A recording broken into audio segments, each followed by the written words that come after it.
Hello, everybody. We're in day 2 of the jury selection for the Chad Daybell triple murder trial. This one is going to really get interesting as we watch things unfold. But for me, the question is going to roll down to whether this was revelation or premeditation.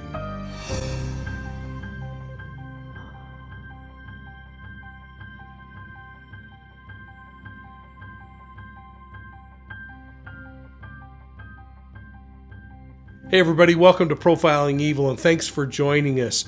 You know, I've been doing a lot of court TV lately as we prepare for the Daybell trial, and now we're in the thick of it. It's jury selection time, and this is a period of time that moves rather slowly. It's going to be probably 4 days or so before we really move into the testimony in this case, but I think it's going to be incredibly gripping. Most importantly, this time around, we're going to be able to watch this thing live as it unfolds from inside the courtroom, something that we couldn't do in the Vallow Daybell trial.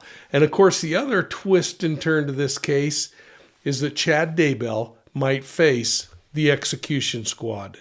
I had the opportunity to appear on court TV last night with Vallow Daybell's cousin, and she talked a lot about her own victimization and human trafficking and her thoughts surrounding some of the ideology in this case. But I followed a really interesting fellow who talked about the difference between mainstream religion and the fringe kinds of things that we are hearing about that Chad Daybell and Vallow Daybell were preaching. And then, of course, the things that many of us may never even know happened, that happened in the secret confines of this cult as they got together. When I talk about an individual, the same 3 things happen in their lives. First, you have the public persona that we all have. This thing that is us putting our best face forward, giving you the best look at us. I'm doing it right now as I meet with you in the public on Court TV or News Nation or Law and Crime, and I try to put my best foot forward. We all do it, where it's a time when we really check every word that we say and we try to be appropriate. But then we have the private side of our life. I'm going to kind of liken that unto this fringe side that Chad Daybell started joining and sending out trial balloons in. In the private side of our life, we might expose pieces and parts of our personality that we just really don't want the general public to know. This might be where a spouse sees kind of the warts that you've got when you get angry or you get moody or you're a little bit depressed. The secret side is often only seen by a select few people. Now, in criminal cases, the secret side becomes that part that's revealed, that Tasmanian devil that comes out and usually only the victim sees. I believe the same thing kind of happened here, but from an ideology standpoint. You have mainstream religion. Doesn't matter whether it's the Latter-day Saint faith or another Protestant faith or Judaism or Buddhism or Islam. You have mainstream doctrine that is taught by the churches. It's open, it's transparent. Some of you might argue that, but generally that's the case. Then you have fringe religion. And we saw that happening, and we're learning more about it in this court case. In fact, I spoke about it on Court TV. Let's watch.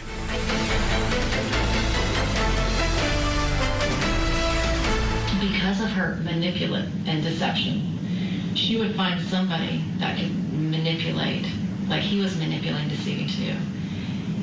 He tricked her, she tricked him. They tricked each other so well that they were their equal opposite evil match for each other. Right. Like they got exactly what they put out. You know, what you put out comes back to you. I think that's what they did for each other. Unbelievable. That's Melanie Gibb, again, a friend of Vallow Daybell, and then got to know Chad as well, giving her take on all of it. Key witness in the case, key witness in all of this. Let's bring in some more of our special guests joining us tonight in San Antonio, Texas. A cousin of Vallow Vallow and author of the book, I Walked Through Fire to Get Here, Megan Connor is with us. And also joining us, retired police commander, religious cult expert, host of the Profiling Evil podcast, Mike King. Great to have you both here. Mike, I just wanted to start with you on what we just heard from Eric Smith, who got to know Chad Daybell pretty well. it seemed like it was a progressive increase of going from Mormonism to like this fringeness to now we're in the world of zombies and we're killing children. Wow, I'll tell you what, he is something. I really enjoyed listening to him. What a great find for Court TV to bring him on. I think he hit the nail on the head, Vinny. It's the idea that you have mainstream religion, and then you get these people that start, and I call them predatory people, who start to go off and they send out these little trial balloons, kind of sharing whatever it is their thing is, whether it's about power and control or about sex or whatever the case may be.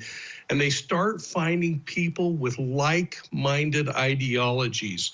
And, you know, the internet's made this so much easier, but we see him starting to get little groups put together, a household, I think he said 10 or 15 people in it. Well, that's not a church, but that's certainly a group of people with the like-minded thought that the world's coming to the end. And then they start building upon that, and people start talking about them, and it reaches others. And kind of like the Borg in the old sci-fi movies, they get this ability to reach out and start building their little kingdom, and they build it based on some kind of familiar things like scripture and other things that people that are involved in either that faith tradition or other faith traditions might say, yeah, that has a ring of truth to it. And then they start slowly introducing their wacky ideologies. You know, Vinny asked Megan Connor and me about this idea of giving people special dispensation or telling them they have more light and knowledge or they are more gifted spiritually than others. And Megan shared a few comments, and then I did on Court TV as well. And I want to share that with you as we prepare for this trial. Yeah, and I'm trying to piece together which part of that ideology includes hanging out in Hawaii by the pool in the bathing suits. Like that, to me, this is what was going on here. Like, this is such a big part of it, but then we hear what drew Lori to Chad apparently were these beliefs. She was like a follower of his. We'll see how it plays out in the trial.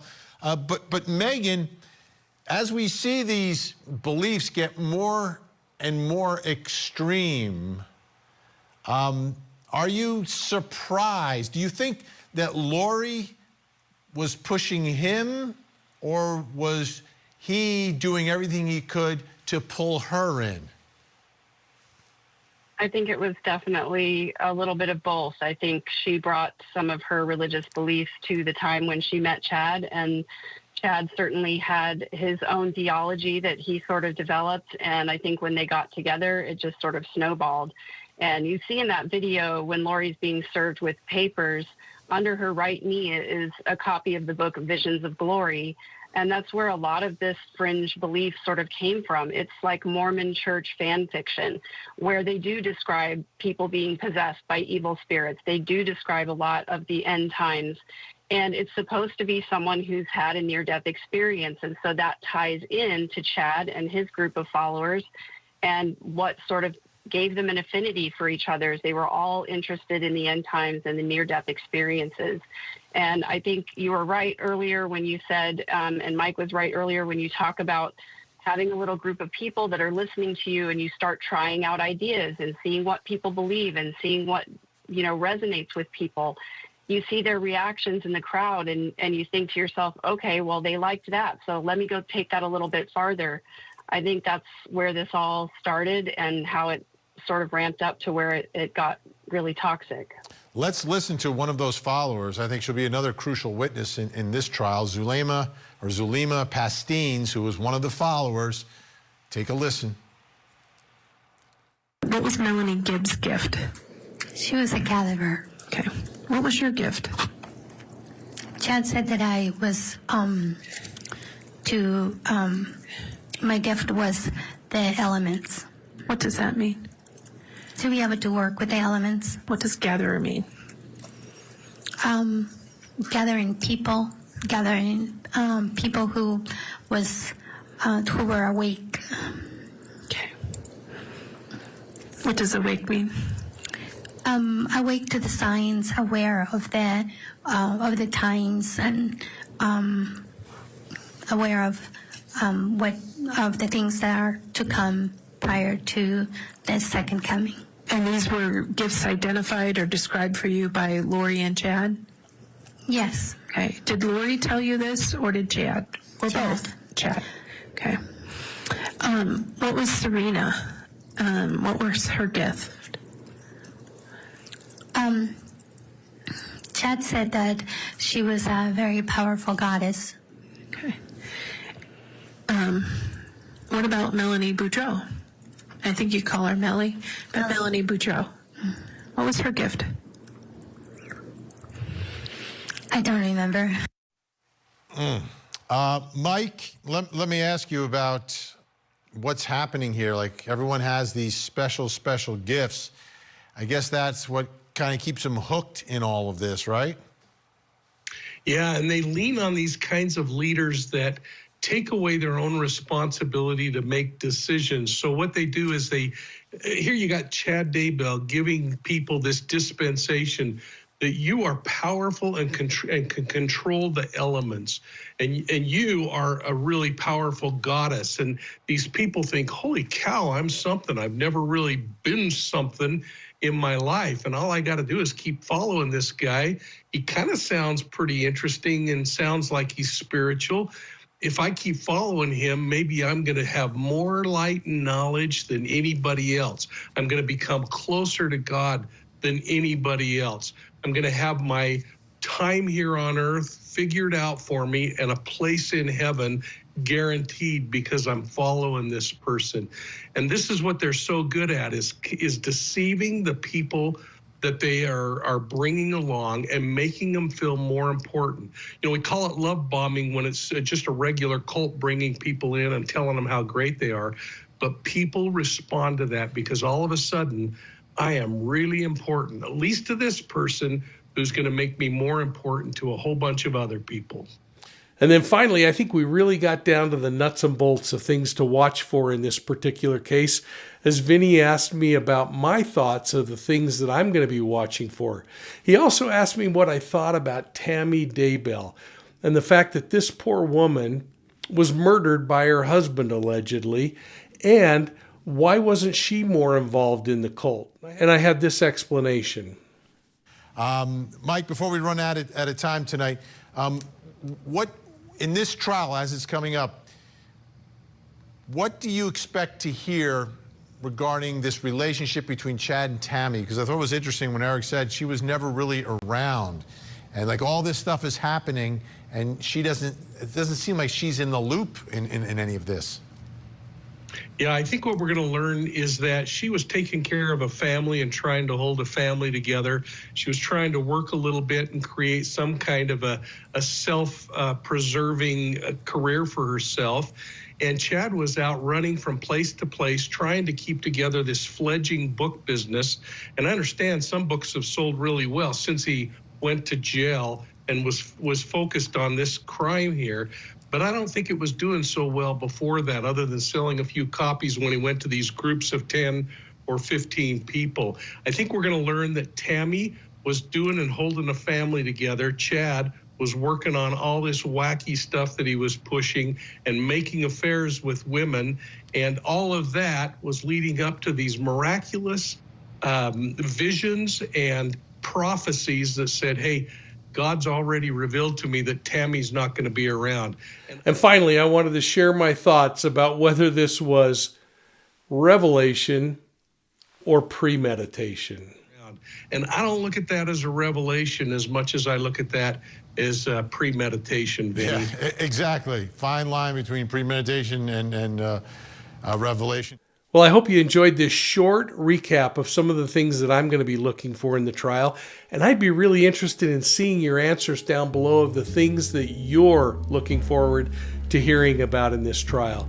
I think we're going to hear from the family of Chad Daybell. It's going to be sad. We talked a little bit about it yesterday in a video. And I think we're going to learn a whole lot more about the relationship between Chad and Alex Cox, especially as it has to do with the death of Tammy Daybell and JJ and Tylee Ryan.